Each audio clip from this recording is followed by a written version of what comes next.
ಸ್ತೋತ್ರವಾಗಲಿ. ದೇವ ನೆನ್ನೆದ ಹಾಗೆ ಇವತ್ತಿರುವ ಹಾಗೆ ನಿತ್ಯ ನಿರಂತರವೂ ನೆಲೆಯಾಗಿದ್ದಾನೆ. ಆಮೆನ್. ಹಲ್ಲೆಲೂಯ. ಚೆನ್ನಾಗಿದ್ದೀರಾ? ಸಂತೋಷವಾಗಿದ್ದೀರಾ? ಆರೋಗ್ಯವಾಗಿದ್ದೀರಾ? ಸ್ವಲ್ಪ ಕಷ್ಟನೇ ಆದರೂ ನಾವು ಆರೋಗ್ಯವಾಗಿದ್ದೇವೆ. ಆಮೆನ್. ಹಲ್ಲೆಲೂಯ. ಕರ್ತನಲ್ಲಿ ಯಾವಾಗಲೂ ಹೆಂಗಿರ್ಬೇಕಂತೆ? ಸಂತೋಷವುಳ್ಳವರಾಗಿ ಇರಬೇಕು. ದೇವರು ಕೂಡ ನಮ್ಮ ಹತ್ರ ಏನ್ ಮಾಡ್ತಿದ್ದಾನೆ? ಅದನ್ನೇ ಬಯಸ್ತಾ ಇದ್ದಾನೆ. ಆಮೆನ್. ಅಲ್ಲಿ ಒಂದು ವಾಕ್ಯವನ್ನು ಕೂಡ ನಾವು ಓದಿ ಧ್ಯಾನ ಮಾಡೋಣ. ಎಬ್ರೆಯರ ಪುಸ್ತಕ 13ನೇ ಅಧ್ಯಾಯ 16ನೇ ವಚನ. ಎಬ್ರೆಯರಿಗೆ ಬರೆದಂತ ಪತ್ರಿಕೆ 13ನೇ ಅಧ್ಯಾಯ 16ನೇ ವಚನ. ಇದಲ್ಲದೆ ಪರೋಪಕಾರವನ್ನು ದಾನ ಧರ್ಮವನ್ನು ಮರೆಯದಿರಿ. ಆಮೆನ್. ಹಲ್ಲೆಲೂಯಾ. ಬೇರೆ ಟ್ರಾನ್ಸ್ಲೇಷನ್, ಒಳ್ಳೆಯದನ್ನ ಮಾಡೋದನ್ನು ಉದಾರವಾಗಿ ಕೊಡುವುದನ್ನು ಮರೆಯಬೇಡಿರಿ. ಆಮೆನ್. ಹಲ್ಲೆಲೂಯಾ. ಹಲ್ಲೆಲೂಯಾ. ವಾಕ್ಯ ಏನಂತ ಹೇಳಿದೆ? ಒಳ್ಳೆಯದನ್ನ ಮಾಡುವಂತದನ್ನು ಉದಾರವಾಗಿ ಕೊಡುವುದಂತನು ಏನ್ ಮಾಡಬೇಡ್ರಿ, ನೀವು ಮರೆಯಬೇಡ್ರಿ. ಪಕ್ಕದಲ್ಲಿದ್ದವರನ್ನ ನೋಡಿ ಹೇಳಿ, ಒಳ್ಳೆಯದನ್ನ ಮಾಡ್ಲಿಕ್ಕೆ ಮರಿಬೇಡ್ರಿ. ಅವ್ರ ಮುಖ ನೋಡಿ ಹೇಳಿ, ಒಳ್ಳೆಯದನ್ನ ಮಾಡ್ಲಿಕ್ಕೆ ಮರಿಬೇಡ್ರಿ. ಯಾಕೆ ಅಂದ್ರೆ ಅದೇ ವಾಕ್ಯವನ್ನು ನಾವು ಮುಂದುವರಿಸೋಣ. ಇವೇ ದೇವರಿಗೆ ಮೆಚ್ಚುಗೆಯಾದ ಯಜ್ಞಗಳು. ಇವೇ ದೇವರಿಗೆ ಮೆಚ್ಚುಗೆಯಾದ ಯಜ್ಞ. ಆಮೆನ್. ಅರ್ಥ ಆಯ್ತಲ್ರಿ? ದೇವರಿಗೆ ನಾವು ಸಮರ್ಪಿಸಬೇಕಾಗಿರುವಂತ ಯಜ್ಞ ಯಾವುದಂತ ನೋಡೋದಾದ್ರೆ ಒಳ್ಳೆಯದನ್ನು ಮಾಡುವಂಥದ್ದು. ನೀವು ಒಳ್ಳೆಯದನ್ನು ಮಾಡುವಾಗ ದೇವರು ಮೆಚ್ಚುವಂತವನಾಗಿದ್ದಾನೆ. ಉದಾರವಾಗಿ ದಾನ ಧರ್ಮಗಳನ್ನು ಮಾಡುವಾಗ ದೇವರು ಏನ್ ಮಾಡ್ತಾನೆ? ಮೆಚ್ಚುವಂತವನಾಗಿದ್ದಾನೆ. ಸೊ ದೇವರಿಗೆ ಮೆಚ್ಚುಗೆಯಾದ ಬಳಿ ಯಾವುದಂದ್ರೆ ಒಳ್ಳೆಯದನ್ನು ಮಾಡೋದು. ಆಮೇಲೆ ಹಲ್ಲೆಲೂಯಾ. ಸೊ ನೀವು ದೇವರಿಗೆ ಏನೇ ಕೊಟ್ರು, ಯಾಕಂದ್ರೆ ಈಗೆಲ್ಲ ಹೋಮ ಎಲ್ಲ ಬೆಳೆಸ್ತಾರಲ್ಲ, ಹೋಮ. ಸೊ ಮನೆ ಕಟ್ಟಿದ್ರೆ ಅಥವಾ ಭೂಮಿ ಪೂಜೆ ಮಾಡಿದ್ರೆ, ಸೊ ಸಮಥಿಂಗ್ ಏನೋ ಒಂದು ಮಾಡುವಾಗೆಲ್ಲ ಈಗ ಏನು ಮಾಡ್ತಾರೆ? ಒಂದು ಹೋಮ ಮಾಡ್ತಾರೆ. ಸೊ ಆ ಹೋಮದಲ್ಲಿ ತುಪ್ಪ, ರೇಷ್ಮೆ ಸೀರೆ, ಮತ್ತು ತೆಂಗಿನಕಾಯಿಗಳು, ಮತ್ತು ತುಂಬ ಶ್ರೇಷ್ಠವಾದದೆಲ್ಲ ಏನು ಮಾಡ್ತಾರೆ? ಅದರ ಒಳಗೆ ಹಾಕ್ತಾರೆ. ಅದರಲ್ಲಿ ಬೆಂಕಿ ಹಚ್ತಾರೆ. ಸೊ ಅದರಿಂದ ಹೊಗೆ ಬಂದು ಮೇಲೆ ಹೋಗಿ ದೇವರ ಮಹಿಮೆ ಆಗುತ್ತೆ ಎಂಬುದಾಗಿ ನಂಬಿಕೆ ಈ ಲೋಕದಲ್ಲಿ ಇದೆ. ಆಮೇಲೆ ಹಲ್ಲೆಲೂಯಾ. ಸೊ ಈ ಲೋಕದಲ್ಲಿ ನಾವು ಏನೇ ಮಾಡಿದ್ರು ಅದೆಲ್ಲವುಗಳಕ್ಕಿಂತ ದೇವರಿಗಿಷ್ಟವಾದ ಯಜ್ಞ, ದೇವರಿಗಿಷ್ಟವಾದ ಹೋಮ, ದೇವರಿಗಿಷ್ಟವಾದ ಧೂಪ ಯಾವುದಂತ ಹೇಳಿದ್ರೆ ಒಳ್ಳೆಯದನ್ನ ಮಾಡುವಂಥದ್ದು. ಹಲ್ಲೆಲೂಯಾ. ಸೊ ನಾವು ಯಾವಾಗ ಒಳ್ಳೆಯದನ್ನ ಮಾಡುತ್ತೀವೋ ಆಗ ದೇವರಿಗೆ ಮಹಿಮೆಯಾಗುತ್ತದೆ. ಉದಾರವಾಗಿ ದಾನ ಧರ್ಮಗಳನ್ನು ಮಾಡುವಾಗ ದೇವರಿಗೆ ಏನಾಗುತ್ತದು? ಒಳ್ಳೆಯದಾಗುವಂಥದ್ದಾಗಿದೆ. ಹಲ್ಲೆಲೂಯಾ. ಸೊ ಆ ವಾಕ್ಯದಲ್ಲಿ ನೋಡ್ತಾ ಇದ್ದೇವೆ. ಕೀರ್ತನೆ 37ನೇ ಕೀರ್ತನೆ 3ನೇ ವಚನ. ಕೀರ್ತನೆ 37 ವಚನ 3.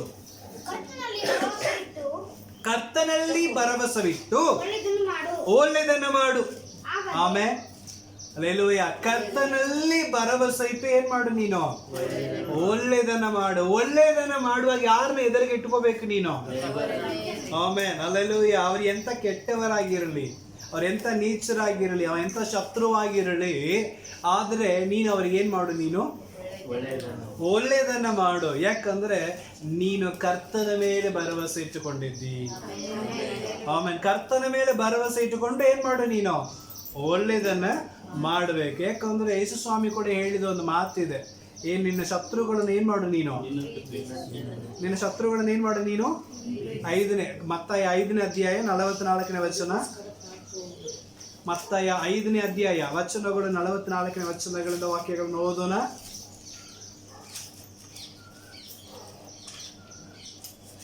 ಆದರೆ ನಾನು ನಿಮಗೆ ಹೇಳುವುದೇನೆಂದರೆ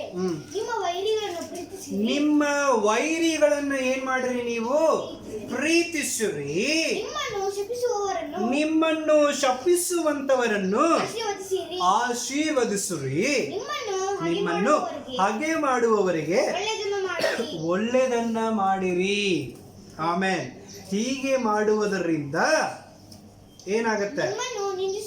ನಿಮ್ಮನ್ನು ನಿಂದಿಸುವವರಿಗೋಸ್ಕರ ಹಿಂಸಿಸುವವರಿಗಾಗಿಯೂ ಏನ್ ಮಾಡ್ರಿ? ನೀವು ಪ್ರಾರ್ಥನೆಯನ್ನ ಮಾಡಿರಿ. ಈ ರೀತಿ ಮಾಡೋದಾದ್ರೆ ವಾಕ್ಯ ಏನ್ ಹೇಳಿದೆ? ಪರಲೋಕದಲ್ಲಿ ಇರುವ ನಿಮ್ಮ ತಂದೆಗೆ. ಆಮೇಲೆ ನಾವು ದೇವರ ಮಕ್ಕಳಂತೇಳಿ ಭಾವಿಸಿಕೊಳ್ಬೇಕಂದ್ರೆ, ನಾವು ನಿಜವಾಗ್ಲೂ ದೇವರ ಮಕ್ಕಳೇ ಆಗಿದ್ದರೆ ನಾವೇನ್ ಮಾಡಬೇಕು? ನಮ್ಮ ವೈರಿಗಳನ್ನು ನಾವು ಪ್ರೀತಿಸಬೇಕು. ಆಮೇಲೆ ಹಲ್ಲೆಲೂಯಾ. ನಿಮ್ಮ ಶತ್ರುಗಳನ್ನ ಏನ್ ಮಾಡ್ರಿ? ನೀವು ಪ್ರೀತಿಸ್ರಿ. ನಿಮ್ಮನ್ನು ಶಪಿಸ್ತಾ ಇದ್ದಾರಾ? ಅವ್ರನ್ನ ಏನ್ ಮಾಡ್ರಿ? ಆಶೀರ್ವದಿಸ್ರಿ. ಆಮೇಲೆ ಅರ್ಥ, ದೇವರು ಯಾವಾಗಲೂ ನಮಗೆ ಆಪೋಸಿಟ್ ಆಗಿ ಕಳಿಸ್ತಾನೆ. ಕೆಟ್ಟದನ್ನ ಎದರಿಂದ ಗೆಲ್ರಿ? ನೀವು ಒಳ್ಳೆತನದಿಂದ ಕೆಟ್ಟದನ್ನ ಏನ್ ಮಾಡ್ರಿ? ನೀವು ಗೆಲ್ಲಿರಿ ಅಂತ ಹೇಳಿದ. ಆಮೇಲೆ ಹಲ್ಲೆಲೂಯಾ. ಸೊ ಕೆಟ್ಟತನವನ್ನು ಸೋಲಿಸಬೇಕಂದ್ರೆ ನಾವು ಉಪಯೋಗಿಸಬೇಕಾಗಿರುವಂತ ಕಾರ್ಯ ಯಾವ್ದಂದ್ರೆ ಒಳ್ಳೆತನ. ಆಮೇಲೆ ಹಲ್ಲೆಲೂಯಾ. ಸೊ ನಮ್ಮಲ್ಲಿರುವಂತ ಒಳ್ಳೆತನ ದೇವರ ಮಕ್ಕಳಾಗುವಂತ ಒಂದು ಭಾಗ್ಯ ಕೊಡುತ್ತೆ. ಯೇಸು ಸ್ವಾಮಿ ಹೆಂಗಿದ್ದಾನ್ರಿ? ಒಳ್ಳೆಯವನಾಗಿ ಇದ್ದ. ಅವನೇನೋ ತಪ್ಪು ಮಾಡಿದ್ನ? ಏನೋ ಪಾಪ ಮಾಡಿದ್ನ? ಯಾರನ್ನ ದ್ವೇಷ ಮಾಡಿದ್ನ? ಈವನ್ ಯೇಸು ಸ್ವಾಮಿನ ಹಿಡಿಲಿಕ್ಕೆ ಬಂದಿದ್ದಾಗಲೂ ಒಬ್ಬ ಆ ಹಿಡಿಲಿಕ್ಕೆ ಬಂದಂತ ಸಿಪಾಯಿ ಕಿವಿಯನ್ನು ಏನ್ ಮಾಡ್ಬಿಟ್ರು? ಅವರು ಕಟ್ ಮಾಡಿಬಿಟ್ರು, ಒಬ್ಬ ಶಿಷ್ಯ. ಆಗ ಯೇಸು ಸ್ವಾಮಿ ಏನಂತ ಹೇಳಿದ? ಕತ್ತಿ ತಗೊಂಡವನು ಕತ್ತಿಯಿಂದಲೇ ಸಾಯ್ತಾನೆ, ಅದನ್ನು ಯೂಸ್ ಮಾಡಬೇಡ್ರಿ. ಆಮೇಲೆ ಈಗ ಅನೇಕ ರೌಡಿಗಳೆಲ್ಲ ಹೆಂಗ್ ಸಾಯ್ತಾರ ಗೊತ್ತಿದಲ್ಲ ನಮಗೆ. ಆಮೇಲೆ ದೊಡ್ಡ ರೌಡಿ ಅಂತ ಕೊಚ್ಕೊಳ್ಳುತ್ತಾರೆ, ಆದ್ರೆ ಅವ್ರು ಎನ್ಕೌಂಟರ್ ಮಾಡಿಯೋ ಮತ್ತೆ ಬೇರೆ ಏನೋ ಹಲ್ಲೆ ಮಾಡಿಯೋ ಮತ್ತೆ ಬೇರೆ ಯಾರ ಕೈನಲ್ಲಿಯೋ ಕಡಿದು ಏನಾಗ್ತಾರೆ? ಅವರು ಸಾಯುವಂಥದ್ದನ್ನು ನಾವು ನೋಡ್ತಾ ಇದ್ವಿ. ಯೇಸು ಅವಾಗಲೇ ಹೇಳಿದಾನೆ, ಕತ್ತಿ ತಗೊಂಡವನು ಕತ್ತಿಯಿಂದಲೇ ಸಾಯ್ತಾನೆ, ದೇವರ ಮಕ್ಕಳಿಗೆ ಗುಣ ಇರಬಾರದು ಅಂತೇಳಿ. ಅಂತ ಸಮಯದಲ್ಲಿ ಕೂಡ ಕತ್ತರಿಸಿ ಕೆಳಗೆ ಬಿದ್ದಂತ ಕಿವಿಯನ್ನು ತಗೊಂಡು ಏನ್ ಮಾಡಿದ ಯೇಸು ಸ್ವಾಮಿ? ಅಂಟಿಸಿ ಅವನಿಗೆ ಅದ್ಭುತ ಮಾಡಿದ. ಆಮೇಲೆ ಅಲ್ಲೆಲ್ಲ ಯೇಸು ಸ್ವಾಮಿಯ ಗುಣ ಇದು. ನಿಮ್ಮ ವೈರಿಗಳನ್ನ ಏನ್ ಮಾಡ್ಬೇಕು? ನೀವು ಪ್ರೀತಿಸಬೇಕು. ನಿಮ್ಮ ಶಪಿಸುವವರನ್ನ ಏನ್ ಮಾಡಿ? ನೀವು ಆಶೀರ್ವದಿಸಬೇಕು. ಆಮೇಲೆ ಹಲ್ಲೆಲೂಯಾ. ಸೊ ಅವ ಹಾಳಾಗಿ ಹೋಗ್ಲಿ ಅಂತ ಹೇಳಿದ್ರೆ ನಾವು ಏನ್ ಮಾಡ್ಬಿಡಬಾರ್ದು? ಇನ್ನೊಬ್ಬರ ಕಷ್ಟವನ್ನು ನೋಡಿ ನಾವೇನ್ ಮಾಡಬಾರ್ದು? ಸಂತೋಷ ಪಡಬಾರ್ದು. ಅದು ಸೈತಾನನ ಗುಣ. ಅವ್ರು ಏನೇ ನಮಗೆ ಕೆಟ್ಟದ್ದು ಮಾಡಿರ್ಲಿ, ಅವ್ರ ಕಷ್ಟದಲ್ಲಿ ಇದ್ದಾರೆ ಅಂದ ತಕ್ಷಣ ನಾವೇನ್ ಮಾಡಬೇಕು? ಅವರಿಗಾಗಿ ನಾವು ಪ್ರಾರ್ಥನೆ ಮಾಡಬೇಕು. ವಾಕ್ಯ ಹೇಳಿದೆ, ನಿಮ್ಮನ್ನು ದುಃಖ ಪಡಿಸೋದಕ್ಕೋಸ್ಕರನು, ನಿಮ್ಮನ್ನು ಹಿಂಸೆ ಪಡಿಸೋರಿಗೋಸ್ಕರನು ನೀವೇನ್ ಮಾಡ್ರಿ? ಪ್ರಾರ್ಥನೆ ಮಾಡ್ರಿ. ಆಮೇಲೆ ಹಲ್ಲೆಲೂಯಾ. ಅದನ್ನ ಬಿಟ್ಬಿಟ್ಟ ನನಗೆ ಮಾಡಿದ್ನಲ್ಲ ಅವನಿಗೆ ಬೇಕು ಬಿಡ್ತಾನ ದೇವರು? ಮತ್ತೆ ಅಲ್ಲಿನ ಯಾರು ತಗೊಳ್ತೀರೋ? ದೇವರನ್ನೇ ತಗೊಳ್ಳುವಂಥವರಾಗಿದ್ದಾರೆ. ಎಷ್ಟು ಮಾಡಿದ ದೇವರು ನೋಡ್ಕೊಂಡಿರ್ತಾನ ಅಂತೇಳಿ ಇವತ್ತು ಅದರಲ್ಲಿ ದೇವರ ಹೆಸರು ತಗೊಂಡು ಅವ್ರಿಗೆ ಬೇಕು ಇದೆಲ್ಲ ಇನ್ನೂ ಅನುಭವಿಸ್ತಾರೆ ಅಂತ ಹೇಳಿ ನಾವೇನ್ ಮಾಡ್ತೇವೆ? ಮಾತಾಡುವಂಥವರಾಗಿದ್ದೇವೆ. ಇದು ದೇವರ ಮಕ್ಕಳ ಗುಣ ಇಲ್ಲ ಪ್ರಿಯರೇ. ಸೊ ಈ ರೀತಿಯ ಭಾವನೆಗಳು ನಮ್ಮಲ್ಲಿ ಇದ್ರೆ ನಾವು ಯಾರಿಲ್ಲ? ದೇವರ ಮಕ್ಕಳಂತ ಎನಿಸ್ಕೊಳ್ಳಿಕ್ಕೆ ಯೋಗ್ಯರೇ ಇಲ್ಲ. ಆಮೇಲೆ ದೇವರ ಮಕ್ಕಳಂತ ನಾವು ಅನಿಸ್ಕೋಬೇಕಂದ್ರೆ ನಮ್ಮಲ್ಲಿ ಏನಿರಬೇಕು? ಒಳ್ಳೇದು ಮಾಡುವಂತ ಗುಣ ಇರಬೇಕು. ಒಳ್ಳೇದನ್ನು ಮಾಡುವವರು ದೇವರ ಮಕ್ಕಳಾಗಿರ್ತಾರೆ. ಆಮೇಲೆ ಅಲ್ಲಲ್ಲೂ ಎಷ್ಟೋ ಪಕ್ಕದಲ್ಲಿದ್ದವ್ರು ನೋಡಿ ಹೇಳಿ, ಒಳ್ಳೇದನ್ನು ಮಾಡ್ರಿ, ದೇವರ ಮಕ್ಕಳಾಗ್ರಿ. ಒಳ್ಳೇದನ್ನು ಮಾಡ್ರಿ, ದೇವರ ಮಕ್ಕಳಾಗ್ರಿ. ಆಮೇಲೆ ಅಲ್ಲಲ್ಲೂ ಯಾವಾಗಲೂ ದೇವ ನಮ್ಮ ಒಳ್ಳೇದನ್ನು ಏನ್ ಮಾಡ್ತಿದ್ದಾನೆ? ಕಳಿಸಿಕೊಡುವಂಥವನಾಗಿದ್ದಾನೆ. ನಾನು ಚಿಕ್ಕ ಮಕ್ಕಳಿಗೆ, ಸಂಡೇ ಸ್ಕೂಲ್ ಮಕ್ಕಳಿಗೆ ಒಂದು ಕತೆ ಇದೆ. ಸಂಡೇ ಸ್ಕೂಲ್ ಮಕ್ಕಳೆಲ್ಲ ಇಲ್ಲಿ ಗಮನಿಸ್ಬೇಕು. ಒಂದು ಕಾಡಿನಲ್ಲಿ ಒಂದು ಆನೆ ಇತ್ತಂತೆ, ಒಂದು ಜಿಂಕೆ ಇತ್ತು, ಮತ್ತೆ ಒಂದು ಮಂಗಿಯ ಇತ್ತಂತೆ. ಇದು ಮೂರು ದೋಸ್ತರುಗಳಂತೆ. ಇದು ಮೂರು ಏನಾಗಿತ್ತು? ಫ್ರೆಂಡ್ಸ್. ಆನೆ, ಜಿಂಕೆ ಮತ್ತೆ ಮಂಕಿ, ಇದು ಮೂರು ಏನಾಗಿತ್ತು? ಫ್ರೆಂಡ್ಸ್ ಆಗಿತ್ತಂತೆ. ಸೊ ಆನೆಗೆ ಆ ಮರಗಳನ್ನು ಕಡಿದು ಕಡಿದು ತಿನ್ನೋದು ತುಂಬಾ ಇಷ್ಟ. ಯಾಕಂದ್ರೆ ಆನೆಗೆ ಏನಿದೆ? ಬಲ ಜಾಸ್ತಿ ಅಲ್ವಾ? ಸೊ ಅದೇನದ ಸೊಂಡಿಲು ತುಂಬಾ ಉದ್ದವಾಗಿರುತ್ತೆ. ಅದು ಎಂತ ದೊಡ್ಡದಿದ್ರು ಏನ್ ಮಾಡುತ್ತದೋ ಎಳೆದು ಕೆಳಗೆ ಬೀಳಿಸಿ ಅದರಿಂದ ಏನ್ ಮಾಡ್ಬಿಡುತ್ತದೋ? ತಿಂದು ಬಿಡುತ್ತೆ. ಅಷ್ಟು ಬಲ ಉಳ್ಳದು. ಅದಕ್ಕೆ ಪಕ್ಕದಲ್ಲೇ ಯಾವ ಮರ ಇದ್ರೂ ಕಡಿದು ತಿಂದು ಬಿಡುತ್ತೆ. ಆದರೆ ಜಿಂಕೆ ಮತ್ತೆ ಈ ಒಂದು ಮಂಗ್ಯ ಎರಡು ಬೇರೆ ಕಡೆ ಹೋಗಿ ಆಹಾರ ತಿನ್ನಬೇಕು. ಯಾಕಂದ್ರೆ ಅದಕ್ಕೆ ಈ ಮರದ ಆಹಾರಗಳೆಲ್ಲ ಏನಾಗೋದಿಲ್ಲ, ಸೆಟ್ ಆಗೋದೇ ಇಲ್ಲ. ಅದಕ್ಕೆ ಒಳ್ಳೆ ಸಮೃದ್ಧಿಯಾಗಿರುವಂಥ ಮೇವುಗಳು, ಹುಲ್ಲು ಅಥವಾ ಹಣ್ಣುಗಳು ಇಂಥದ್ದು ಬೇಕು. ಹಾಗಾಗಿ ಒಂದು ಕಾಡಿನಿಂದ ಇನ್ನೊಂದು ದಿಕ್ಕಿಗೆ ಹೋಗಿ ಅದು ಮೇವನ್ನು ತಿಂದುಕೊಂಡು ಸಾಯಂಕಾಲ ಬಂದು ಬಿಡ್ತಿತ್ತು. ಸೊ ಈ ರೀತಿಯಾಗಿ ಅದು 3 ಜನರು ಹೆಂಗಿತ್ತು, ಫ್ರೆಂಡ್ಸ್ ಆಗೇ ಇತ್ತಂತೆ. ಸೊ ಹೋಗ್ತಾ ಒಂದು ಕಾಲದಲ್ಲಿ ಈ ಮಳೆಗಾಲ ಬಂದಾಗ ಸಿಕ್ಕಾಪಟ್ಟೆ ಮಳೆ ಬಂದು ಏನಾಯ್ತಂತೆ, ಆ ಒಂದು ಕಾಡಿನಲ್ಲಿ ಎಲ್ಲಿ ಹೋಗ್ಲಿಕ್ಕೆ ಆಗಲಿಲ್ಲ, ಅಷ್ಟು ಮಳೆ ಬಂದು ಒಂದು ದೊಡ್ಡ ಒಂದು ಹಳ್ಳ ಥರ ನೀರು ಹರಿದು ಏನಾಗ್ತಾ ಇದೆ, ಹೋಗ್ತಾ ಇದೆ. ಆವಾಗಲೂ ಈ ಒಂದು ಯಾವುದು ಆನೆ ಇದೆ ಅಲ್ಲ, ಅದು ಆ ಪಕ್ಕದಲ್ಲಿರುವಂಥ ಮರಗಳನ್ನು ಕಡಿದು ತಿಂತಾ ಇತ್ತು. ಈ ಜಿಂಕೆ ಮತ್ತೆ ಈ ಒಂದು ಮಂಗ್ಯ ಹೋಗ್ಬೇಕಂದ್ರೆ ದೊಡ್ಡ ಹಳ್ಳ ಸೆಂಟ್ರ್ ಬಂದುಬಿಡುತ್ತೆ. ಈ ಹಳ್ಳ ದಾಟಿ ಏನು ಮಾಡಬೇಕದು, ಹೋಗ್ಬೇಕಾಗಿತ್ತಂತೆ. ಹಳ್ಳ ದಾಟ್ಲಿಕ್ಕೆ ಬರ್ತಾ ಇಲ್ಲ, ಯಾಕಂದ್ರೆ ಮಳೆಗಾಲ.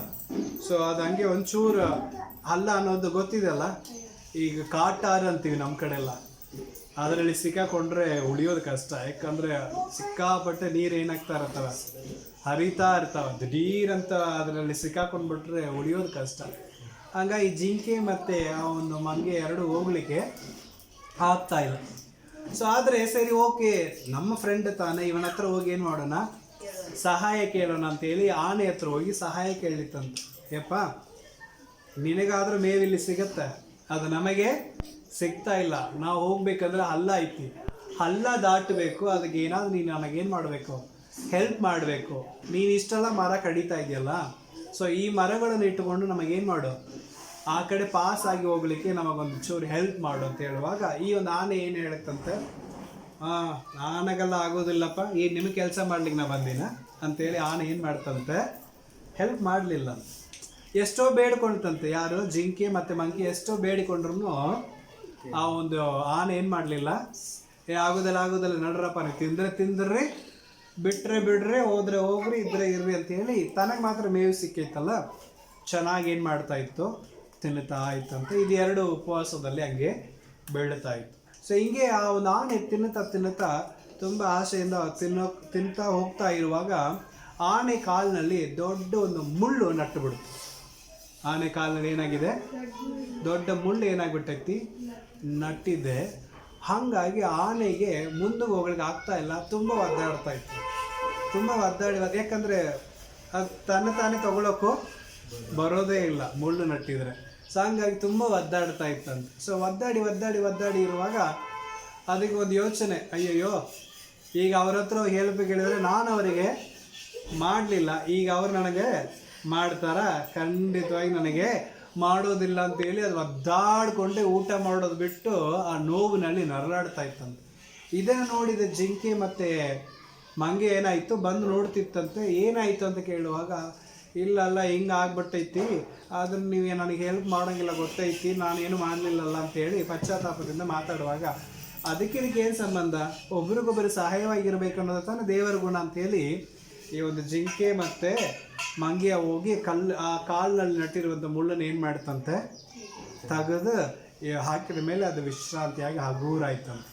ಆಮೇಲೆ ಆ ಒಂದು ಆನೆಗೆ ಏನು ಬಂತು, ಪಶ್ಚಾತ್ತಾಪ ಬಂತಂತೆ. ಆಮೇಲೆ ಅಲ್ಲೆಲ್ಲೋಯ್ಯ, ಅಯ್ಯೋ, ಇವರು ನನ್ನ ಹತ್ರ ಪಾಪ ಉಪವಾಸದಲ್ಲಿ ಬಿದ್ದಿದ್ದಾರೆ, ನನ್ನ ಹತ್ರ ಬಂದು ಹೆಲ್ಪ್ ಕೇಳಿದ್ದಾರೆ, ನನಗಿಷ್ಟೆಲ್ಲ ಇದ್ದಾಗಲೂ ನಾನು ಇವರಿಗೆ ಏನೂ ಮಾಡಲಿಲ್ಲ ಅಂತೇಳಿ ಪಶ್ಚಾತ್ತಾಪದೊಂದಿಗೆ ತಲೆಯನ್ನು ಕೆಳಗೆ ಹಾಕಿಕೊಂಡು ಅವ್ರನ್ನ ಈ ಕಡೆಯಿಂದ ಆ ಕಡೆ ಹಳ್ಳವನ್ನು ದಾಟಲಿಕ್ಕೆ ಆ ಒಂದು ಬ್ರಿಡ್ಜನ್ನು ರೆಡಿ ಮಾಡಿಕೊಟ್ಟು ಅವ್ರನ್ನ ಆ ಕಡೆ ಏನು ಮಾಡ್ತಂತೆ, ಪಾಸ್ ಮಾಡಿಕೊಡ್ತಂತೆ. ಆಮೇಲೆ ಅಲ್ಲೆಲ್ಲೋಯ್ಯ. ಸೊ ಕೆಟ್ಟತನವನ್ನು ಒಳ್ಳೆತನದಿಂದ ನಾವೇನು ಮಾಡಬೇಕು, ಜಯಿಸುವಂಥವರಾಗಿರಬೇಕು.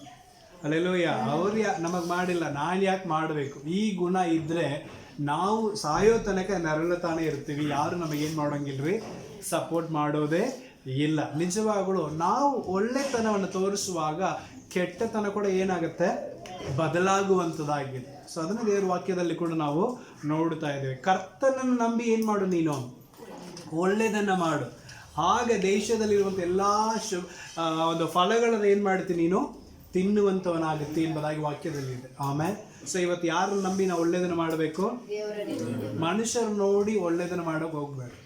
ಮನುಷ್ಯ ಅಂದಮೇಲೆ ಅವನು ಖಂಡಿತವಾಗಿ ಅವನ ಹೃದಯ ಹೆಂಗಿರುತ್ತೆ, ಕೆಟ್ಟದಾಗಿ ಇರುತ್ತೆ. ಯಾಕಂದ್ರೆ ಮನುಷ್ಯನ ಹೃದಯ ಹಂಗಿದೆ ಅಂತ ದೇವ್ರ ವಾಕ್ಯ ಹೇಳಿದೆ. ಅದು ಅದನ್ನು ಅರ್ಥ ಮಾಡಿಕೊಳ್ಳೋದು ತುಂಬ ಕಷ್ಟ. ಆಮೇಲೆ ಮನುಷ್ಯನ ಹೃದಯವನ್ನ ಅರ್ಥ ಮಾಡಿಕೊಳ್ಳೋದು ತುಂಬ ಕಷ್ಟ. ಹಾಗಾಗಿ ಮನುಷ್ಯನ ನೋಡಿ ಏನು ಮಾಡಬೇಡ, ನೀನು ಒಳ್ಳೆಯದನ್ನ ಮಾಡಬೇಡ. ದೇವರನ್ನ ಎದುರಿಗೆ ಇಟ್ಟುಕೊಂಡು ಏನು ಮಾಡು, ನೀನು ಒಳ್ಳೆಯದನ್ನ ಮಾಡು. ವಾಕ್ಯದಲ್ಲಿ ನಾವು ನೋಡ್ತಾ ಇದ್ದೀವಿ, ವಾಕ್ಯವನ್ನು ಓದಿಕೊಳ್ಳೋಣ. ಫಿಲೆಮೋನ್ ಕನ್ನಡದಲ್ಲಿ ಫಿಲೆಮೋನ್ ಅಂತಾನೆ. ಫಿಲೆಮೋನ್ 1ನೇ ಅಧ್ಯಾಯ 14ನೇ ವಚನ. ಆದರೆ ನಿನ್ನ ಉಪಕಾರವು ಬಲಾತ್ಕಾರದಿಂದಾಗಲಿ ಮನಪೂರ್ವಕವಾಗಿಯೇ ಇರಬೇಕೆಂದು ಯೋಚಿಸಿ ನಿನ್ನ ಸಮ್ಮತಿ ಇಲ್ಲದೆ ಏನೋ ಮಾಡುವುದಕ್ಕೂ ನನಗೆ ಇಷ್ಟವಿರಲಿಲ್ಲ. ಇಲ್ಲಿ ಪೌಲನು ಹೇಳ್ತಾ ಇದ್ದಾನೆ, ನೀನು ಮಾಡುವಂತ ಒಳ್ಳೇದು ಬಲವಂತದಿಂದ ಮಾಡಕ್ ಹೋಗ್ಬೇಡ, ಮನಪೂರ್ವಕವಾಗಿ ಮಾಡು. ಆಮೇಲೆ ನಾವು ಹೆಂಗ್ ಮಾಡ್ಬೇಕಂತೆ, ಒಳ್ಳೆ ಕಾರ್ಯಗಳನ್ನ ಮನಸಾರ ಮಾಡಬೇಕು. ಆಮೇಲೆ ಅದರಲ್ಲಿ ನಾವು ಮನಸಾರ ಮಾಡುವಾಗ ಖಂಡಿತವಾಗಿಯೂ ಅದರ ಆಶೀರ್ವಾದಗಳು ನಮಗೆ ಸಿಗತ್ತೆ. ಆಮೇಲೆ ಈಗ ರೋಡ್ನಲ್ಲಿ ಹೋಗ್ತಾ ಇದ್ದೇವೆ, ದಾರಿಯಲ್ಲಿ ಯಾರೋ ಒಬ್ರು ಏನು ಮಾಡ್ತಾರೆ, ಲಿಫ್ಟ್ ಕೇಳ್ತಾರೆ. ಯಪ್ಪ ಒಂದು ಅಜ್ಜಿ ಆಗಿರಲಿ ಅಜ್ಜವಾಗಿರಲಿ ಯಾರೊಬ್ರು ಏನು ಮಾಡ್ತಾರೆ, ಒಂಚೂರು ನಡೆಸ್ರು, ಅಲ್ಲಿ ಬಿಟ್ಟು ಬಿಡ್ರು ಅಂತ. ಸೊ ನಾವು ಫಸ್ಟ್ ಯೋಚನೆ ಮಾಡ್ತೀವಿ, ಅದಕ್ಕೆ ಬೇಕಪ್ಪ ಅಂತ ಹೇಳಿ ಮುಂದೆ ಹೋಗಿರ್ತೀವಿ. ಆದರೂ ಮನಸ್ಸು ಏನಾಗೋದಿಲ್ಲ, ಕೇಳೋದಿಲ್ಲ. ಗಾಡಿ ನಿಲ್ಲಿಸಿ ಏನು ಮಾಡ್ತೀವಿ, ಎಲ್ಲಿ ಬೇಕಂತ ಹೇಳಿ ಹತ್ತಿಸ್ಕೊಳ್ತೀವಿ. ಹತ್ತಿಸ್ಕೊಂಡಿದ ಮೇಲೆ ಅವ್ರ ಗಾಡಿ ಹತ್ತಿ ಕುಂತ ತಕ್ಷಣ ಅವ್ರ ಮುಖದಲ್ಲಿ ಬರುವಂಥ ಸಂತೋಷ ಇದೆ ನೋಡ್ರಿ, ಸಾಧ್ಯನೇ ಇಲ್ಲ. ಆಮೇಲೆ ಅಯ್ಯಪ್ಪ ದೇವರು ನೀನು ಒಳ್ಳೇದು ಮಾಡಲಿಪ್ಪ, ನಿನ್ನ ಪುಣ್ಯ ಬರಲಿ, ನಿನ್ನ ಹೆಂಡತಿಗೆ ಪುಣ್ಯ ಬರಲಿ, ನಿನ್ನ ವಂಶ ಉದ್ಧಾರ ಆಗಲಿ, ನೀನು 4 ಮಕ್ಕಳನ್ನ ನಡಿ ಅಂತೇಳಿ ಅವ್ರು ಅರಸುವಂಥ ಮಾತುಗಳು ಮಿತಿನೇ ಇರೋದಿಲ್ಲ. ಆಮೇಲೆ ಯಾಕಂದ್ರೆ ಅವ್ರ ಬಯಕೆಗಳನ್ನ ಆ ಟೈಮ್ನಲ್ಲಿ ನಾವು ಪೂರೈಸ್ತಾ ಇದ್ದೇವೆ. ಊರು ದೂರ ಇದೆ, ತುಂಬ ದೂರ ನಡ್ಕೊಂಡು ಹೋಗ್ಬೇಕು, ಯಾವ ಗಾಡಿನ ಆ ಕಡೆ ಬರೋಂಗಿಲ್ಲ. ಅಂತ ಟೈಮ್ನಲ್ಲಿ ನಾವು ಹೋಗುವಾಗ ಅವ್ರ ಹೃದಯ ಹರ್ಷಿ ಅವ್ರೇನು ಮಾಡ್ತಾರೆ, ಆಶೀರ್ವದಿಸುವಂಥವರಾಗಿದ್ದಾರೆ. ಆಮೇಲೆ ಅದರಲ್ಲೂ ಹಿರಿಯರ ಆಶೀರ್ವಾದಗಳು ಸತ್ಯವೇದದಲ್ಲಿ ತುಂಬ ಅಮೂಲ್ಯವಾದದಾಗಿತ್ತು. ಪೌಲನು ಕೂಡ ಪತ್ರಗಳನ್ನು ಒಂದೊಂದು ಬರೆದು ಮುಗಿಸುವಾಗ ಲಾಸ್ಟ್ಗೆ ಏನು ಮಾಡ್ತಿದ್ದಾನೆ, ಕರ್ತನಾದ ಯೇಸು ಕ್ರಿಸ್ತನ ಕೃಪೆಯಲ್ಲಿ ನಿಮಗೆ ವಂದನೆಗಳು ಸಲ್ಲಿಸ್ತಾ ಇದ್ದೇನೆ ಅಂತ ಹೇಳಿ ಆಶೀರ್ವದಿಸ್ತಾ ಇದ್ದಾನೆ. ಈವನ್ ಅಬ್ರಹಾಂ, ಈಸಾಕ್, ಯಾಕೋಬ, ಮೋಶೆ ಇವರೆಲ್ಲರೂ ತಮ್ಮ ವಂಶಗಳನ್ನು, ತನ್ನ ಮಕ್ಕಳನ್ನು ಏನು ಮಾಡ್ತಿದ್ದಾರೆ, ಆಶೀರ್ವದಿಸ್ತಾ ಇದ್ದಾರೆ. ಅಲ್ಲೆಲ್ಲೂಯ್ಯ. ಹಿರಿಯರ ಆಶೀರ್ವಾದಗಳು ತುಂಬ ಅವಶ್ಯ. ಅದಕ್ಕೆ ಹಿರಿಯರ ಮನಸ್ಸನ್ನು ನೋವು ಉಂಟು ಮಾಡಬಾರ್ದಂತೆ. ಆಮೇಲೆ ಹಿರಿಯರಿಗೆ ಏನಾಗಬಾರ್ದು, ನೋವಾಗಬಾರ್ದು. ಅದು ನಮಗೆ ಒಳ್ಳೆಯದು ಅಲ್ಲ. ಅದಕ್ಕೆ ತಂದೆ ತಾಯಿಗಳನ್ನು ಏನು ಮಾಡಿರೋ ವಾಕ್ಯ ಇದೆ, ಸನ್ಮಾನಿಸಿರಿ ಅಂತ ಹೇಳಿ ವಾಕ್ಯ ಇದೆ. ಸೊ ಅವ್ರ ಬಾಯಿನಲ್ಲಿ ಹರಸುವಂಥ ಮಾತುಗಳು ಬರುವಾಗ ನಮ್ಮ ಸಂತತಿ ಏನಾಗುವಂಥದ್ದಾಗಿದೆ, ಉದ್ಧಾರ ಆಗುವಂಥದ್ದಾಗಿದೆ. ಆಮೇಲೆ ಅಲ್ಲೆಲ್ಲೋ ಇದಕ್ಕೆ ನಾನು ಯೋಚನೆ ಮಾಡೋದುಂಟು. ನಮ್ಮ ಅಜ್ಜಿ ಅಂದರೆ ನಮ್ಮ ಅವ್ವ ಪದೇ ನಮ್ಮ ಅವ್ವಾರನ್ನ ಶಪಿಸೋರು. ನಮ್ಮ ಅಜ್ಜಿ ಏನು ಮಾಡ್ತಿದ್ಲು, ನಮ್ಮ ಅವ್ವಾರನ್ನ ಏನು ಮಾಡ್ತಿದ್ಲು, ಶಪಿಸೋದು. ನೀ ಹಾಳಾಗಿ ಹೋಗ್ತಿ, ನೀನು ಉದ್ಧಾರ ಆಗೋದಿಲ್ಲ, ನೀ ಬೇಗ ಸಾಯ್ತಿ, ಹಾಗೆ ಹೀಗಂತ ಪದೇ ಏನು ಮಾಡ್ತಿದ್ರು, ಮಾತಾಡ್ತಾನೆ ಇರ್ತಾರೆ. ಯಾಕಂದರೆ ಇವರಷ್ಟು ಕೋಪ ಮಾಡ್ತಿದ್ರು ಅವರಿಗೆ. ಸೊ ಹಂಗಾಗಿ ಅವ್ರಿಗೇನು ಬರ್ತಿತ್ತು, ಸಿಟ್ಟಿನಲ್ಲಿ ನೀನು ಹಿಂಗಿಲ್ಲ, ಇನ್ನೂ ಅನುಭವಿಸ್ತಿ, ಸಾಯ್ತಿ, ನೀನು ಉದ್ಧಾರ ಆಗೋದಿಲ್ಲ, ಹಿಂಗೆ ಹೇಳಿ ಕೊನೆಗೆ ಏನಾದ್ರು ಅಂದರೆ ಸತ್ತೇ ಹೋದ್ರು. ನಮ್ಮ ಅಜ್ಜಿಗಿಂತ ಮುಂಚೆನೇ ನಮ್ಮ ಅವ್ವರೇನಾದ್ರು ಸತ್ತು ಹೋದ್ರು. ಅದಕ್ಕೆ ಹಿರಿಯರ ಬಾಯಿನಲ್ಲಿ ಬರುವಂಥ ಮಾತುಗಳಿಗೆ ಏನುಂಟು, ಶಕ್ತಿ ಉಂಟು. ನಮ್ಮ ಬಾಯಿ ನಾಳಿಗೆಯಲ್ಲಿ ದೇವರು ಏನು ಕೊಟ್ಟಿದ್ದಾನೆ, ಅಧಿಕಾರ ಕೊಟ್ಟಿದ್ದಾನೆ. ಅಲ್ಲೆಲ್ಲೋ ಯಾದ ಕಾರಣ ನುಡಿಯುವಾಗ ಹುಷಾರಾಗಿ ಏನು ಮಾಡಬೇಕು, ನಾವು ನುಡಿಯಬೇಕು.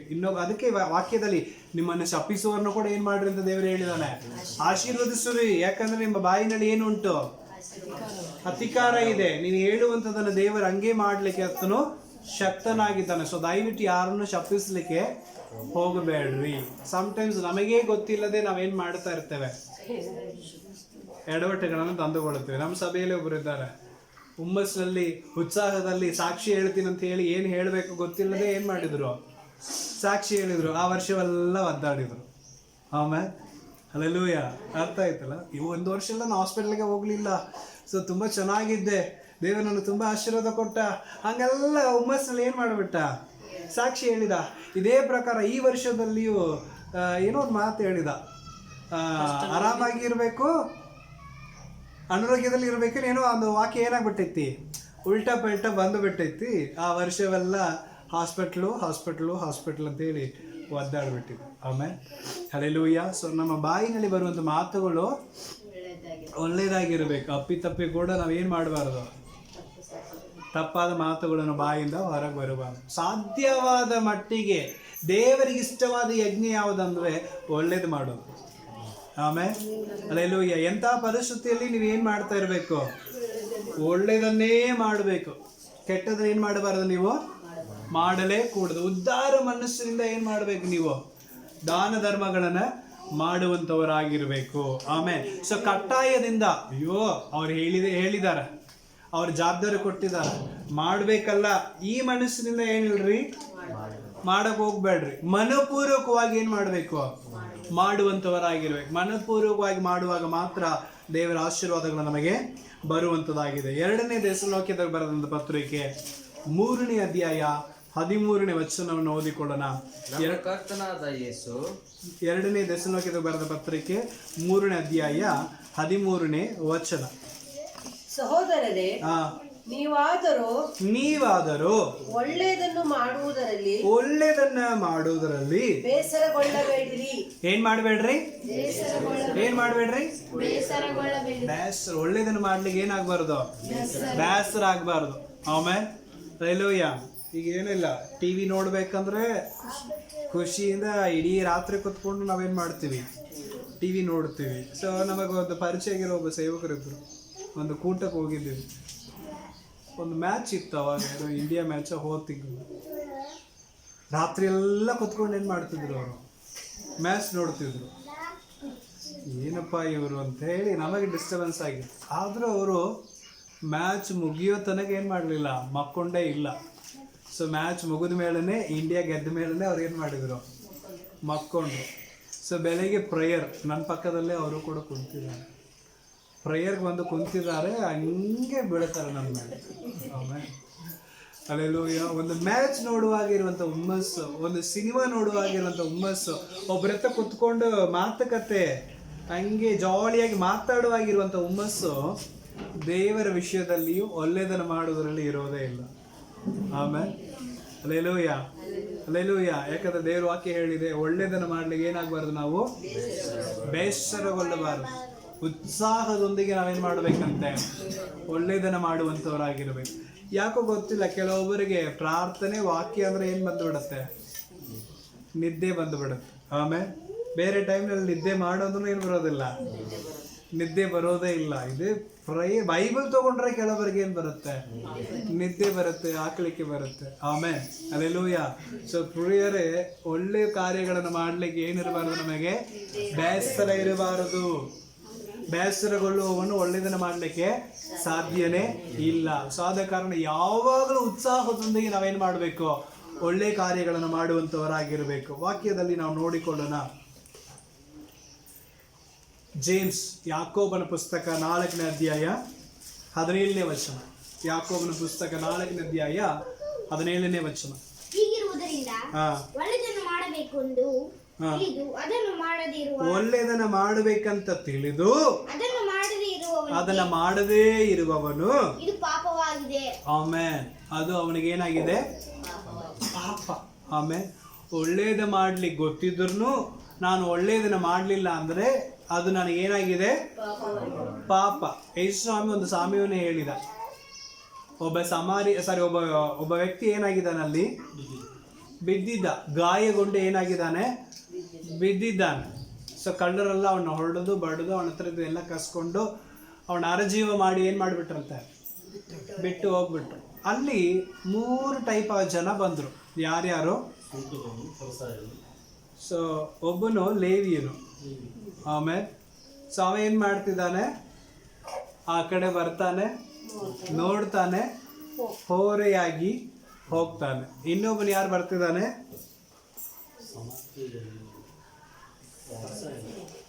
ಫರಿಸಾಯನು ಬರ್ತಾನೆ, ನೋಡ್ತಾನೆ, ಹೋರೆಯಾಗಿ ಹೋಗ್ತಾನೆ. 3ನೇದಾಗಿ ಇಲ್ಲಿ ಯಾರು ಬರ್ತಿದ್ದಾರೆ, ಒಬ್ಬ ಸಮಾರಿಯನ್ ಅಂದ್ರೆ ಏನು, ಅನ್ಯನು. ದೇವರ ಬಗ್ಗೆ ಗೊತ್ತಿಲ್ಲ, ದೇವರು ಯಾರಂತ ಗೊತ್ತಿಲ್ಲ ಅವನಿಗೆ. ಸೊ ಅವನು ಏನು ಮಾಡ್ತಿದ್ದಾನೆ, ಆ ಕಡೆ ಬರ್ತಾ ಇದ್ದಾನೆ. ಆ ಕಡೆ ಒಂದು ಅಯ್ಯಯ್ಯೋ ಯಾರು ಹಿಂಗೆ ಮಾಡಿದ್ದು ಅಂತೇಳಿ ಅವನ್ನ ತಗೊಂಡು ಅವನಿಗೆ ಗಾಯಗಟ್ಟಿ ಅವನಿಗೆ ನೀರು ಕುಡಿಸಿ ಅವನು ತನ್ನ ಹತ್ರ ಇದ್ದ ಆಹಾರ ತಿನ್ನಿಸಿ ತನ್ನ ಗಾಡಿಯಲ್ಲಿ ಹಾಕ್ಕೊಂಡು ಪಕ್ಕದಲ್ಲಿ ಒಂದು ಊರಿಗೆ ಹೋಗಿ ಅಲ್ಲಿರೋ ಒಂದು ಛತ್ರದಲ್ಲಿ ಅವನ್ನ ಸೇರಿಸಿ ಅವನಿಗೋಸ್ಕರ ರೊಕ್ಕ ಖರ್ಚು ಮಾಡಿ, ಯಪ್ಪ ನೋಡ್ಕೊಳ್ರಿ ಯಾರು ಗೊತ್ತಿಲ್ಲ ಹಿಂಗಾಗಿದೆ, ನಾನು ತಿರುಗಿ ಬರ್ತೀನಿ, ಅಲ್ಲಿ ತನಕ ಖರ್ಚಿಗೆ ರೊಕ್ಕ ಇಟ್ಕೊಳ್ರಿ, ತಿರುಗಿ ಬಂದರೆ ಆಮೇಲೆ ನಾನು ವಿಚಾರಿಸ್ಕೊಳ್ತೀನಿ ಅಂತ ಹೇಳಿ ಅವನ್ನ ಸೇವ್ ಮಾಡಿ ಏನು ಮಾಡಿದ, ಮುಂದಕ್ಕೆ ಹೋದ. ಇದರಲ್ಲಿ ನಿಜವಾಗಲೂ ದೇವರ ಮಗ ಯಾರು? ಯೇಸು ಹೇಳಿದ್ದಾನೆ, ಆ ಸಮಾರ್ಯನೇ ಒಳ್ಳೆಯದನ್ನು ಮಾಡಿದ್ದಾನೆ. ಸುಮ್ಮನೆ ತೋರಿಗೆಗೋಸ್ಕರ ಯಾಜಕನು, ತೋರಿಗೆಗೋಸ್ಕರ ವಿಶ್ವಾಸಿಗಳು, ತೋರಿಗೆಗೋಸ್ಕರ ಸೇವಕರುಗಳಾಗಿರುವುದು ದೇವರಿಗೆ ಇಷ್ಟ ಇಲ್ಲ ಪ್ರಿಯರೇ. ಕ್ರಿಯೆಗಳಲ್ಲಿ ನಾವು ದೇವರ ಮಕ್ಕಳಾಗಿರಬೇಕು. ದೇವರು ಬಯಸುವಂಥದ್ದು ಅದುವೇ, ಕ್ರಿಯೆಗಳಲ್ಲಿ ನಾವು ಹೆಂಗಿರಬೇಕು? ದೇವರ ಮಕ್ಕಳಾಗಿರಬೇಕು. ಇವತ್ತು ನಾವು ಅನೇಕರು ಮಾಡುವಂಥ ಕಾರ್ಯಗಳೇನೆಂದರೆ ತೋರಿಗೆಗೋಸ್ಕರ ಮಾತ್ರ ಒಳ್ಳೆಯವ್ರ ಥರ ಇರ್ತೀವಿ, ಆದರೆ ಹೃದಯ ಎಲ್ಲ ಏನಾಗಿದೆ? ಹೊಲಸಾಗಿದೆ, ಎಲ್ಲ ಕೆಟ್ಟ ತುಂಬಿಕೊಂಡಿದೆ. ಆಮೇಲೆ ಸೊ ದೇವರ ಮಕ್ಕಳಿಗೆ ಆ ಭಾವನೆ ಇರಬಾರ್ದು. ಒಳ್ಳೆಯ ಸಮಾರಿಯನು, ದೇವರ ಸಮಾರಿಯನ್ ಅಂತ ಮಾತ್ರ ಹೇಳಲಿಲ್ಲ, ಅವ್ರಲ್ಲಿ ಏನಂತ ಹೇಳ್ತಿದ್ದಾನೆ? ಒಳ್ಳೆಯ ಸಮಾರಿಯನು. ಆಮೇಲೆ ಅನ್ಯನಿಗಿರುವಂಥ ಒಳ್ಳೆಯ ಗುಣಗಳು ಇವತ್ತು ದೇವರ ಮಕ್ಕಳಿಗೆ ಇಲ್ಲ ಅಂತ ಹೇಳಿ ಅಲ್ಲಿ ಖಂಡಿಸುವಂಥದ್ದು ನಾವೇನು ಮಾಡ್ತಾ ಇದ್ದೇವೆ? ನೋಡುವಂಥವರಾಗಿದ್ದೇವೆ. ಸೊ ದೇವರ ಮಕ್ಕಳಾಗಿರುವಂಥ ನಾವುಗಳು ನಿಜವಾಗ್ಲೂ ಇವತ್ತೇನು ಮಾಡ್ತಾ ಇರಬೇಕು? ಒಳ್ಳೆಯದನ್ನು ಮಾಡುವಂಥವರಾಗಿರಬೇಕು. ಅಲ್ಲೆಲ್ಲೂಯ್ಯ. ಒಳ್ಳೆಯದನ್ನು ಮಾಡೋದಕ್ಕೆ ಏನಾಗಬಾರ್ದು? ನಾವು ಬೇಸರಗೊಳ್ಳಬಾರ್ದು.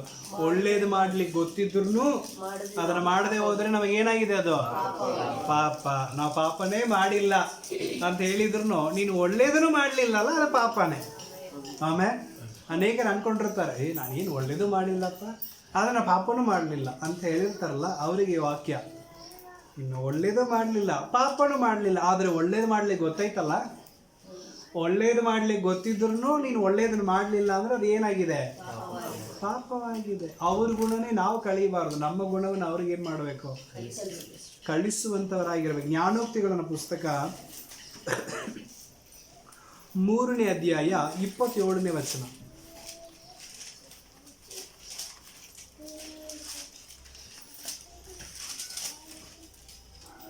ಉಪಕಾರ ಮಾಡುವುದಕ್ಕೆ ನಿನ್ನ ಕೈಲಾಗದಾಗ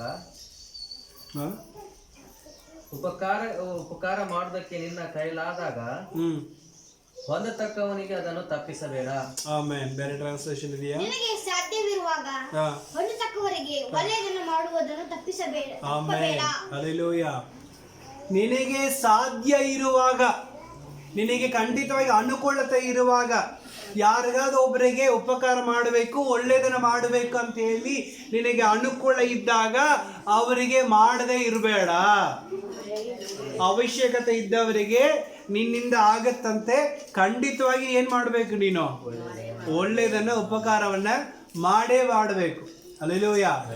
ಯಾಕಂದರೆ ಮೊನ್ನೆ ನಾನು ಗದಗಿಗೆ ಹೋಗಿದ್ದೆ, ಲಾಸ್ಟ್ ಸಂಡೇ ಗದಗಿಗೆ ಹೋಗಿದ್ದೆ. ಪ್ರೇಯರ್ ಮುಗಿಸ್ಕೊಂಡು ಒಬ್ರು ಮನೆಗೆ ಹೋಗಿದ್ದೆ. ಅವ್ರು ಜಸ್ಟ್ ಊಟಕ್ಕೆ ಕುಂತಿದ್ರು. ನಾವು ಹೋದ ತಕ್ಷಣ ಅಯ್ಯೋ ಪಾಸ್ಟ್ ಬಂದರು ಅಂತ ನಮಗೂ ಏನು ಮಾಡಿದರು? ಊಟಕ್ಕೆ ಕೊಟ್ಟರು. ಬ್ಯಾಡ್ರಿ, ನಾವು ಊಟಕ್ಕೆ ಬಂದಂಗೆ ಆಗತ್ತೆ, ಬ್ಯಾಡ್ರಿ ಅಂದ್ರು. ಇಲ್ಲ, ದೇವ್ರು ಕಳಿಸಿ ಕೊಟ್ಟಿದ್ದಾನೆ, ಬರ್ರಿ ನಮ್ಮ ಜೊತೆಗೆ ಇವತ್ತು ನೀವು ಕುಂತು ಊಟ ಮಾಡು, ನಮಗೆ ಸಿಕ್ಕಿದ ಭಾಗ್ಯ, ಬರ್ರಿ ಅಂತ ಹೇಳಿ ನಮ್ಮನ್ನು ಕರೆಸಿ ಅವರು ಉತ್ತಮವಾದ ರೀತಿಯಲ್ಲಿ ಆಹಾರವನ್ನು ಕೊಟ್ಟು ಏನು ಮಾಡಿದರು? ನಮಗೆ ಒಳ್ಳೆ ಟ್ರೀಟ್ ಮಾಡಿದ್ರು. ಸೊ ಎಲ್ಲ ಮುಗಿಸ್ಕೊಂಡು ಅವ್ರ ಮನೇಲಿ ಕುಂತು ಮಾತಾಡ್ತಾ ಇರುವಾಗ ಪಕ್ಕದ ಮನೆಯಿಂದ ಒಂದು ಹುಡುಗ ಬಂದ. ಊಟಕ್ಕೆ ಏನಾದ್ರು ಮಾಡಿದ್ರಂದರೆ ಅವರು ಕೇಳಿದರು ಅಂತೇಳಿ, ಚಿಕನ್ ಮಾಡಿದರೆ ಕೇಳಿದರು ಅಂತ ಹೇಳಿ ಬಂದಿದ್ದ. ಯಾಕಂದರೆ ಅದು ಬಡ ಕುಟುಂಬ, ನಾನ್ ವೆಜ್ ಎಲ್ಲ ತಿನ್ನೋಂಗಿಲ್ಲ ಅನ್ಸುತ್ತೆ. ಇವರು ಪ್ರತಿ ಸಂಡೇ ಮಾಡ್ತಾರೆ ಅನ್ಸುತ್ತೆ. ಹಂಗಾಗಿ ಇವ್ರ ಹತ್ರ ಕೇಳಕ್ಕೆ ಬಂದಿದ್ದ. ಆವಾಗ ಇಡೀ ಕುಟುಂಬ ಕಳವಳಗೊಳ್ಳುತ್ತಾ ಇದೆ. ಅಯ್ಯಯ್ಯೋ ಇವತ್ತು ಮಾಡಲಿಲ್ಲ, ಕೇಳಕತ್ತಾರಲ್ಲ. ನಾವಾಗಿದ್ರೆ ಏನು ಮಾಡ್ತಿದ್ವಿ? ಇವತ್ತು ಮಾಡಿಲ್ಲ, ನಡಿ ಹೋಗಿ ಅಂದ್ಬಿಡ್ತಿದ್ವಿ. ಆದರೆ ಅವರು ತಮ್ಮನೇ ಊಟ ಕೊಡಾಕತ್ತಾರ, ಅದಕ್ಕಷ್ಟು ಕಳವಳ ಅವರಿಗೆ. ಅಯ್ಯೋ ಇವತ್ತೇನು ಮಾಡಿಲ್ಲ ಅಂತೇಳಿ ತಾಯಿ ಮಗ ಮಾತಾಡ್ಕೊಳ್ತಾ ಇದ್ದಾರೆ. ಏನಂತೆ, ಬೇರೆ ಎಗ್ ತೊಗೊಂಡು ಏನಾದರೂ ಮಾಡಿಕೊಟ್ಟು ಬಿಡಲ್ಲ ಈಗ ಅಂತೇಳಿ ಅಷ್ಟು ಮಟ್ಟಿಗೆ ಅವ್ರು ಊಟ ಕೊಡ್ಲಿಕ್ಕೆ ಇವರು ಏನು ಮಾಡ್ತಾರೆ?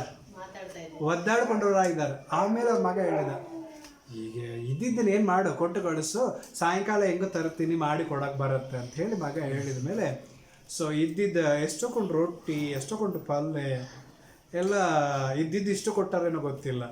ಸೊ ಎಲ್ಲ ಹಾಕಿ ಹೋಗಿ ಇದು ಈ ಸದ್ಯಕ್ಕೆ ಇದನ್ನು ಊಟ ಮಾಡ್ರಿ, ಮಾವ ಈಗ ಬಂದಾನ, ರಾತ್ರಿ ಏನು ಮಾಡ್ತಾನಂತೆ, ತರಿಸ್ತಾನಂತೆ, ಕೊಡ್ತಾನಂತ ಅವಾಗ ಹೇಳು ಅಂತ ಹೇಳಿ ಪಕ್ಕದ ಮನೆಯವರಿಗೆ ಹೇಳಿ ಕಳಿಸಿದ್ರು. ಇನ್ನು ಬಂಧು ಬಳಗ ಇಲ್ಲ, ರಿಲೇಟಿವ್ಸ್ ಇಲ್ಲ, ಜಸ್ಟ್ ಓಣಿಯನ್ ಮಂದಿದೆ ಅಷ್ಟೇ.